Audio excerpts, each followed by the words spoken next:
Pag-usapan natin ang hierarchy o ang iba't ibang antas ng korte sa Pilipinas para madali nating matandaan na hati ito sa tatlong pangunahing grupo, ang first level courts, second level courts at specialized courts. Unahin natin at busisihin ang mga korte na nasa pinakababa o ang mga first level courts dahil ito ang unang humahawak ng mga kaso.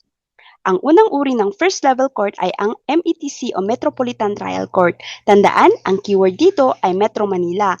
Ang mga korteng ito ay matatagpuan strictly sa loob ng mga bayan at lungsod na sakop ng National Capital Region o Metro Manila. Ano ang hawak nilang kaso? Ito ay ang mga petty crimes at small claims. Halimbawa, kung may simpleng away ang magkapitbahay na nauwi sa minor physical injuries o kaya naman ay may hindi nabayarang utang na pasok sa small claims amount sa loob ng Quezon City o Manila, sa METC o Metropolitan Trial Court ito isasampa.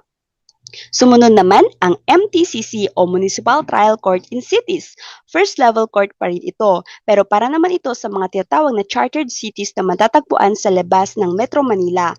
Humahawak din sila ng mga minor disputes. Halimbawa, ang mga lungsod tulad ng Cebu City, Davao City o Baguio City ay mga independent chartered cities sa probinsya. Kung may minor case o away negosyo doon sa MTCC o Municipal Trial Court in Cities ng lungsod na iyon ang bagsak ng kaso. Pangatlo ay ang MTC o Municipal Trial Court.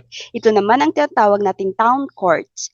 Town court, sakop nito ang isang single specific municipality o isang particular na bayan. Sila ang nagsilbing first instant court doon. Halimbawa, kung ang isang bayan ay isang regular na munisipalidad at may sarili silang nakatalagang korte para sa mga lokal na kaso ng bayang iyon lamang, MTC ang tawag doon o Municipal Trial Court. Ang huling uri ng first level court ay ang MCTC o Municipal Circuit Trial Court. Ang kaibahan nito sa MTC, ang MCTC ay sumasakop sa isang circuit o grupo ng dalawa o higit pang munisipalidad. Gumagawa ang gobyerno ng ganitong setup na may shared judge para makatipid sa pondo at resources. Halimbawa, kung may dalawa o tatlong magkakatabing maliit na bayan sa isang probinsya na hindi naman ganoon karami ang kaso, pagsasamahin sila sa isang circuit, isang hukom o judge lang ang iikot sa mga bayang ito para diringgin ang kanilang mga kaso.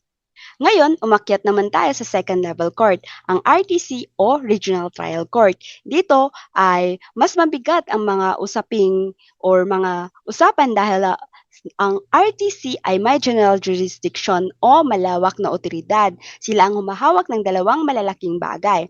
Ito ay ang una, major crimes at large-scale civil disputes. Mga seryosong kasong kriminal kagaya ng murder o kaya naman malalaking away sa lupa at milyong-milyong ari-arian.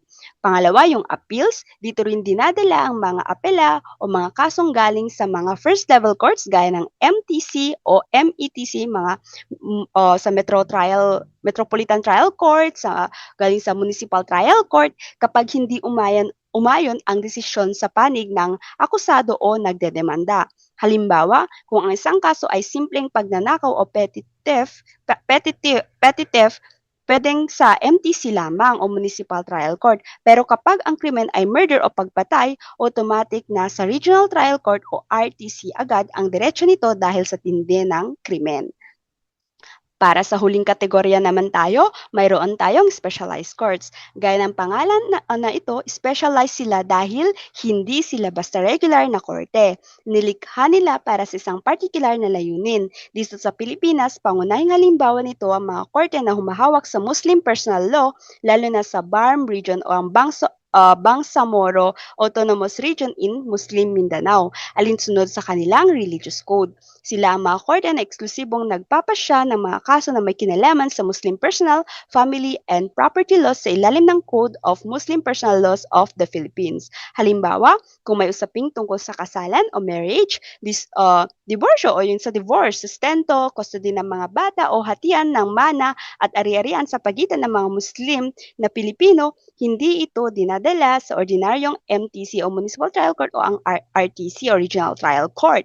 Diretso ito sa mga specialized Sharia courts na bihasa sa kanilang mga particular na batas at relihiyosong tradisyonal.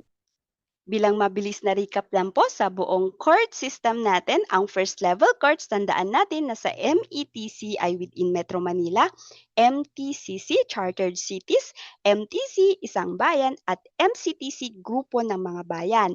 Second level courts, ang RTC na may malawak na general jurisdiction para sa mabibigat na krimen at mga apela. Specialized courts tulad ng mga Sharia courts para naman sa Muslim personal law. Yan po ang Philippine court system.